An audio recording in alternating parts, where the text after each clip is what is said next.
کیا گیا، بتوں کے مجبور اور بے بس ہونے کو واضح کیا گیا قرآن پاک پر، اور نبی کریم صلی اللہ علیہ وآلہ وسلم پر کفار کے اعتراضات ذکر کر کے ان کا رد کیا گیا، قیامت کے دن کو جھٹلانے والے کافروں کی ہولناک سزا بیان کی گئی، مرنے کے بعد دوبارہ زندہ کیے جانے، کفار کے اعمال ضائع جانے، شرک کرنے کی وجہ سے ان کے نادم ہونے کو بیان کیا گیا۔ نبی کریم صلی اللہ علیہ وآلہ وسلم کی تسلی کے لیے حضرت موسیٰ علیہ السلام کی قوم، حضرت نوح علیہ السلام کی قوم، عاد، ثمود، اصحاب الرس، حضرت لوط علیہ السلام کی قوم کے واقعات بیان کیے گئے کہ ان لوگوں نے بھی اپنے انبیاء کرام کو بہت ستایا، انبیاء کرام کو بہت اذیتیں دی، انہیں جھٹلایا، ان کی نافرمانیاں کی، اس لیے آپ صلی اللہ علیہ وآلہ وسلم اپنی قوم کے کفار کے جھٹلانے سے غم زدہ نہ ہوں۔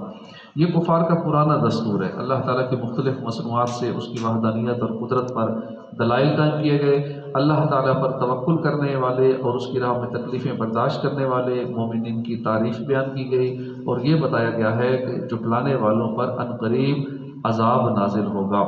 سورہ فرقان کی اپنے سے ماقبل سورۃ نور کے ساتھ مناسبت یہ ہے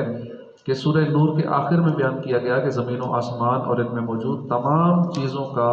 مالک اللہ تعالیٰ ہے، اور سورہ فرقان کی ابتدا میں زمین و آسمان کے مالک رب تعالیٰ کی عظمت و شان بیان کی گئی کہ وہ اولاد سے پاک ہے، اس کی ملکیت میں اس کا کوئی شریک نہیں۔ نیز سورہ نور میں تین طرح کے دلائل سے اللہ کی وحدانیت کو ثابت کیا گیا، آسمان اور زمین کے احوال سے، بارش نازل ہونے، اولے برسنے، برف باری ہونے سے، حیوانات کے احوال سے، جبکہ سورہ فرقان میں اللہ تعالیٰ کی وحدانیت پر دلالت کرنے والی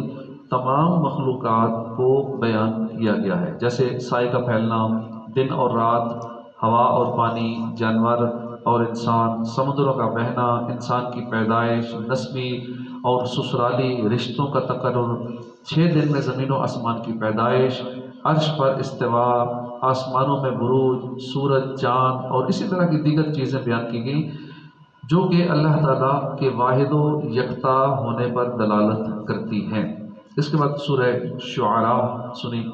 سورہ شعراء آخری 4 آیتوں کے علاوہ مکیہ ہیں، وہ 4 آیتیں وَالشُّعَرَاءُ يَتَّبِعُهُمْ سے شروع ہوتی ہیں، اس میں 11 رکوع ہیں، 227 آیتیں ہیں، شعر کی جمع شعراء ہے، جس کا معنی ہے شعر، شعراء اور شاعر کی جمع ہے، جس کا معنی ہے واضح ہے، شعر اور شاعری وغیرہ۔ تو اس صورت کے آیت نمبر 224 سے تاجدار رسالت صلی اللہ علیہ وسلم کے خلاف جو شاعری کرتے تھے مشرکین، ان کی مذمت بیان کی گئی ہے، تو اس مناسبت سے اس کا نام سورہ شعراء رکھا گیا۔ حضرت انس بن مالک رضی اللہ عنہ سے روایت ہے، نبی کریم صلی اللہ علیہ وسلم نے فرمایا، اللہ تعالیٰ نے مجھے تورات کی جگہ قرآن پاک کی ابتدائی 7 لمبی صورتیں عطا کی، انجیل کی جگہ راعات عطا کی، یعنی وہ صورتیں عطا کی جن کے شروع میں لفظ را آتا ہے، اور زبور کی جگہ تواسین، یعنی وہ صورتیں جن کے شروع میں تواسین میم ہے، اور حوامیم، یعنی وہ صورتیں جن کے شروع میں حا میم آتا ہے، وہ صورتیں عطا ہوئیں، اور مجھے حوامیم اور مفصل صورتوں کے ذریعے ان انبیاء کرام پر فضیلت دی گئی، اور مجھ سے پہلے ان صورتوں کو کسی نبی نے نہیں پڑھا۔ اس صورت کا مرکزی مضمون یہ ہے کہ اس میں اللہ تعالیٰ کے واحد و یکتا ہونے، تاجدار رسالت صلی اللہ علیہ وسلم کا اللہ کا نبی اور رسول ہونے، موت کے بعد دوبارہ زندہ کیے جانے، اسلام کے دیگر عقائد کو دلائل کے ساتھ بیان کیا گیا ہے۔ نیز اس صورت میں یہ چیزیں بیان کی گئی ہیں۔ اس صورت کی ابتدا میں قرآن پاک کی عظمت و شان اور ہدایت کے معاملے میں اس کا ہدف بیان کیا گیا، نبی کریم صلی اللہ علیہ وسلم پر قرآن پاک وحی کی صورت میں نازل ہونے کو ثابت کیا گیا، اور کفار مکہ کے رسول کریم صلی اللہ علیہ وسلم کی رسالت پر ایمان لانے سے اعراض کرنے پر آپ کو تسلی دی گئی۔ نباتات کی تخلیق سے اللہ کے وجود اور اس کی وحدانیت پر استدلال کیا گیا۔ سید المرسلین صلی اللہ علیہ وآلہ وسلم کو جھٹلانے والے کفار کو نصیحت کرنے کے لیے پچھلے انبیاء کرام کی امتوں کے واقعات بیان کیے گئے، اور اس سلسلے میں حضرت موسیٰ علیہ السلام کا واقعہ پہلے بیان کیا گیا،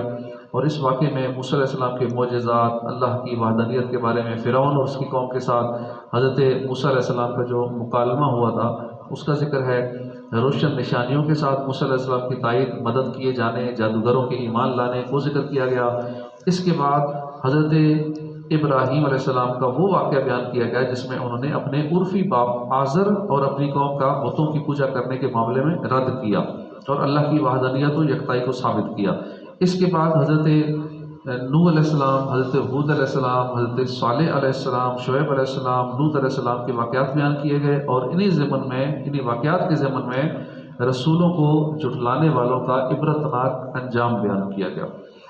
نیک اعمال کرنے والے مسلمانوں کو جنت کی بشارت دی گئی، اور آخرت کا انکار کرنے والے کافروں کو برے عذاب کی وعید سنائی گئی۔ اس بات کو ثابت کیا گیا کہ قرآن مجید